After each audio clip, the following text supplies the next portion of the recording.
Hai semua, nama saya Ana Andora, NIM 1812150, Prodi S1 Ilmu Gizi, Fakultas Ilmu Kesehatan, Universitas Respati Yogyakarta.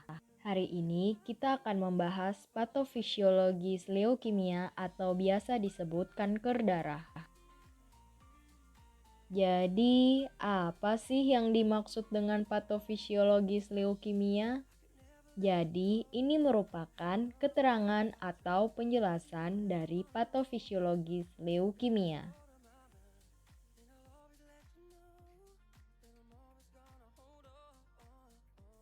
Leukemia dibagi menjadi dua. Yang pertama, leukemia akut.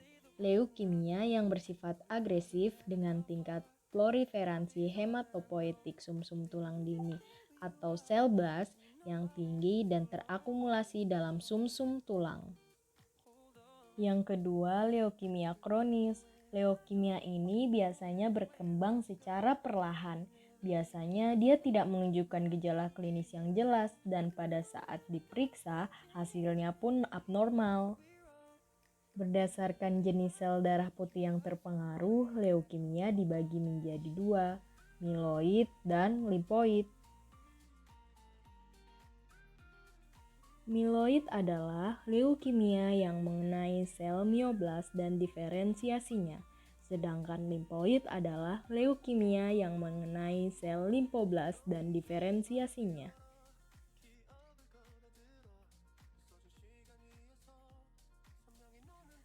Mieloid dan limfoid tersebut digunakan untuk klasifikasi jenis leukemia yang dialami oleh pasien. Berikut merupakan klasifikasinya.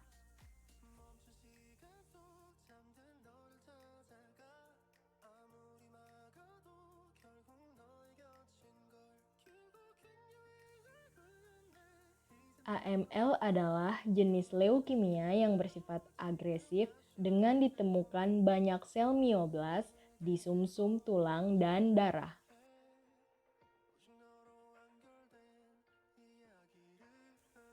CML merupakan kelainan sel hematopoietik yang terjadi akibat translokasi pada kromosom lengan panjang 22 dan 9 atau kromosom Philadelphia dan adanya paparan karsinogenik.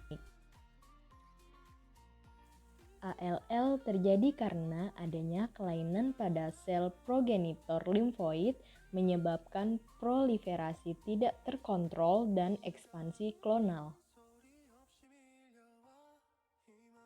Dan yang terakhir ada CLL. CLL merupakan jenis leukemia yang ditandai oleh limfosit sel B yang inkompeten pada sumsum tulang, darah, dan kelenjar getah bening.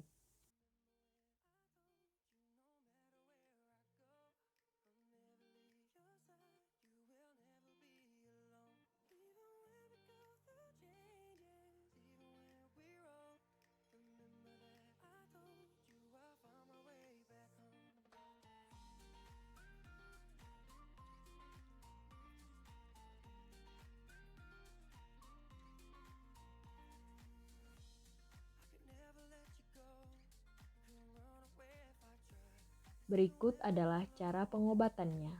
Yang pertama ada kemoterapi, yang kedua ada radioterapi, dan yang ketiga ada transplantasi sumsum tulang. Kemoterapi. Kemoterapi adalah pemberian obat-obatan untuk membunuh sel kanker. Obat ini dapat diberikan dalam bentuk minum atau suntikan. Radioterapi. Radioterapi merupakan metode pengobatan menggunakan sinar khusus untuk menghancurkan sel kanker dan menghambat perkembangannya. Transplantasi sumsum tulang. Transplantasi sumsum tulang adalah metode untuk mengganti sumsum tulang yang sudah rusak dengan yang sehat. Lalu, bagaimana cara pencegahan penyakit leukemia? Yang pertama, menghindari kebiasaan merokok. Yang kedua, menjaga berat badan ideal dengan mengonsumsi makanan gizi seimbang serta aktif olahraga. Lalu yang ketiga, membatasi paparan radiasi yang berasal dari sinar X, CT scan, dan alat sejenisnya.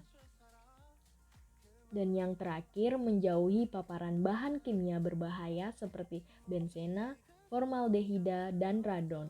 Hindari juga paparan bahan kimia di sekitar lingkungan rumah seperti dari pembasmi serangga, asap kendaraan, bensin, dan pembasmi tanaman hama. Mungkin itu saja yang dapat saya sampaikan. Apabila ada salah kata, saya memohon maaf sebesar-besarnya. Sekian dan terima kasih. Sampai jumpa lagi.